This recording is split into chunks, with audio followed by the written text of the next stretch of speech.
بسم الله الرحمن الرحيم. أعوذ بالله من الشيطان الرجيم. ومن يهد الله فهو المهتد ومن يضلل فلن تجد لهم أولياء من دونه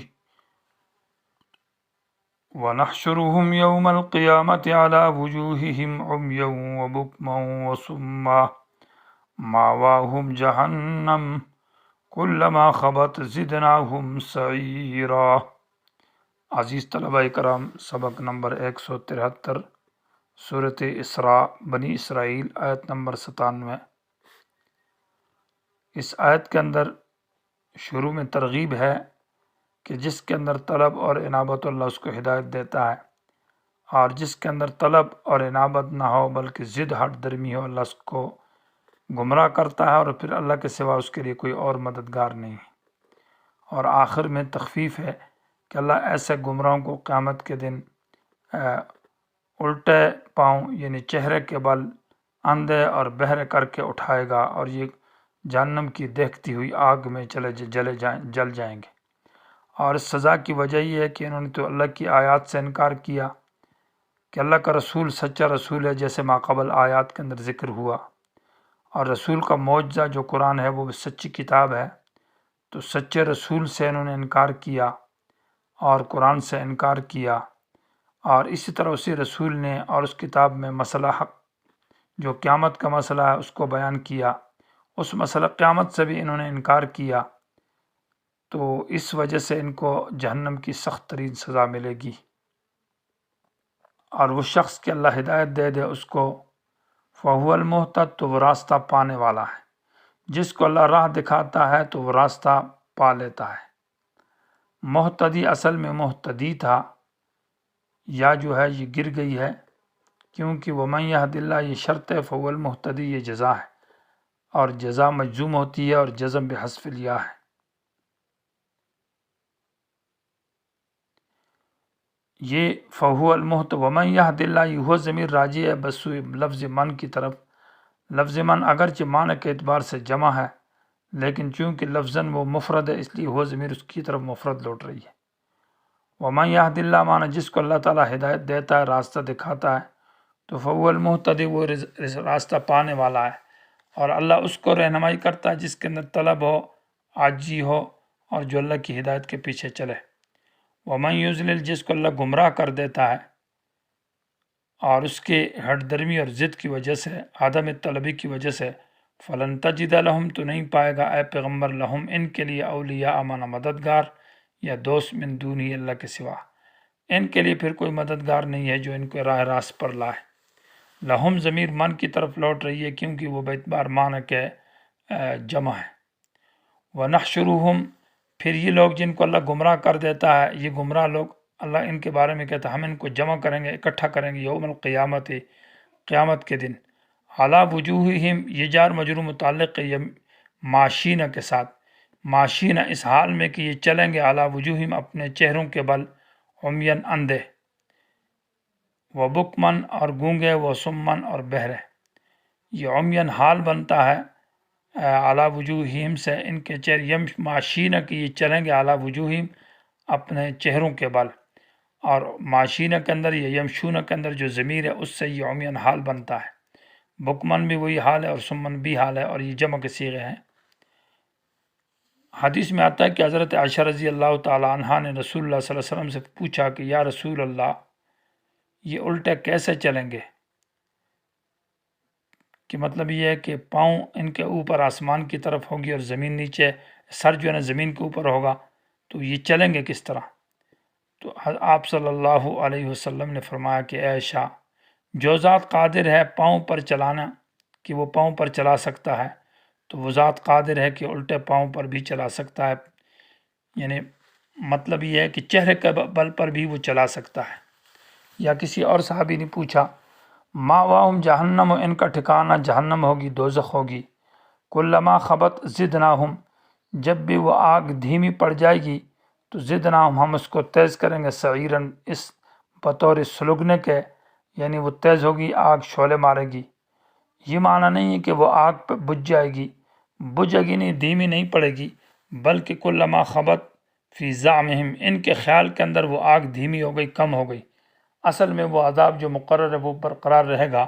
تو زدناہم ہم ان کے لیے اس کو اضافہ کریں گے اور بڑھائیں گے۔ اور عذاب یا خبت کا معنی یہ کہ جو عذاب مقرر ہے اس میں کمی نہیں آئے گی، اس سے عذاب بڑھتا جائے گا۔ یہ معنی نہیں ہے کہ وہ آگ بجھ جائے گی اور کم ہو جائے گی، معنی ان کے خیال میں وہ کم نظر آئے گی، لیکن اللہ تعالیٰ وہ جو اصل آگ ہے وہ بڑھتی رہے گی۔ ذالک جزاؤہم، یہ ان کی سزا ہے، بأنہم کفروا بآیاتنا، اور یہ جہنم ان کی جو سزا ہے دو وجہ سے۔ ایک یہ کہ انہوں نے میری آیات سے انکار کیا، قرآن سے جو سچی کتاب تھی اور جس کا اعجاز اور معجزہ ہونا ثابت ہو چکا ہے، ان کے ہاں بھی یہ اس کا مقابلہ نہ کر سکے اور ہم میرے رسول سے۔ اور دوسری مسئلہ وقالو، یہ قالو کا عطف ہے بأنہم کفروا کے اوپر، کہ کفر کیا وہ بأنہم قالو، اور اس وجہ سے کہ انہوں نے کہا اذا کننا، جب ہم ہو جائیں گے عظاماً ہڈیاں، ورفاتاً اور ذرہ ذرہ بالکل چور چور ہو جائیں گے، انا لمبعوثون خلقا جدیدا، کہ ہم کو اٹھایا جائے گا اثر نو، یعنی نئی پیدائش میں ہمیں دوبارہ نئے طور پر بنایا جائے گا۔ خلقا جدیدہ، یہ ترکیب میں مفعول مطلق ہے، مبعوثون سے من غیر لفظ ہی، معنی بعثاً جدیدہ، نئی بعث اور نئی پیدائش کے ساتھ ہمیں دوبارہ پیدا کیا جائے گا، اس سے یہ انکار کرتے تھے۔ اولم یرو، کیا یہ سوچتے نہیں ہے کہ ان اللہ وہ ذات، الذی خلق السماوات والارض، جس نے آسمانوں کو پیدا کیا اور زمین کو، قادر، وہ ذات قادر ہے، اعلیٰ اس بات کے اوپر کہ ان یخلق مثلہم، کہ پیدا کرے ان جیسا۔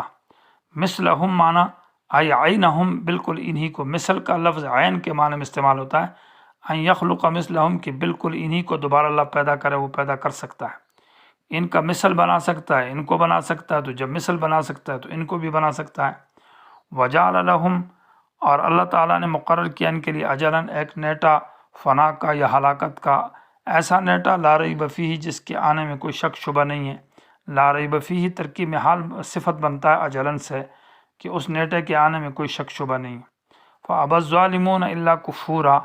اکثر جو ظالم لوگ ہیں وہ نہیں چاہتے مگر ناشکری ہی چاہتے ہیں۔ ابا الظالمون کا معنی پیچھے گزر گیا ہے، لا یرید الظالمون، کہ ظالم لوگ نہیں چاہتے مگر ناشکری اور کفر ہی چاہتے ہیں۔ قل کہہ دیجئے، لو انتم تملکون خزائن رحمت ربی، اگر تم مالک ہو گئے میرے رب کی رحمت کے خزانوں کے، یہ خزانے تمہارے پاس آ گئی، یہ بادشاہی اور سلطنت، تو اذن اس وقت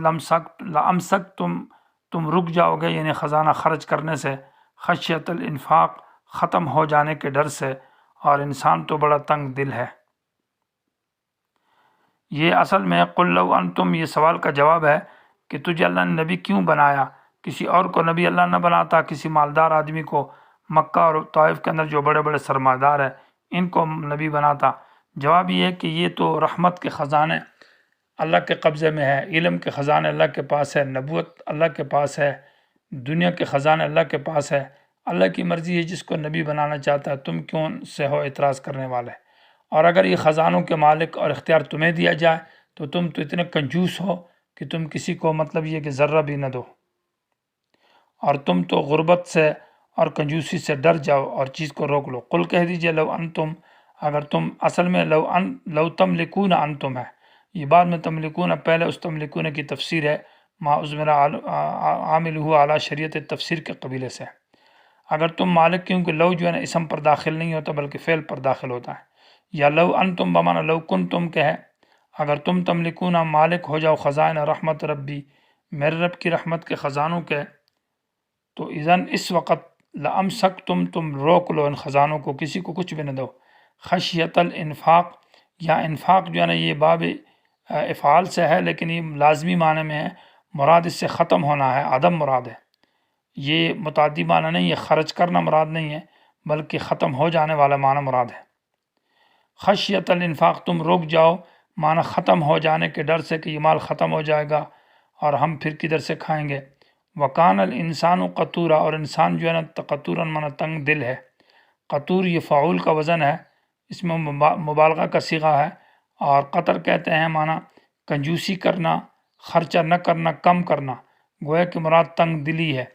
کہ انسان بڑا تنگ دل ہے اور کنجوس ہے۔ یہ صورت کے 3 حصے مکمل ہو گئے، اور وَلَقَدْ آتَيْنَا سے یہ چوتھا حصہ صورت کا شروع ہے۔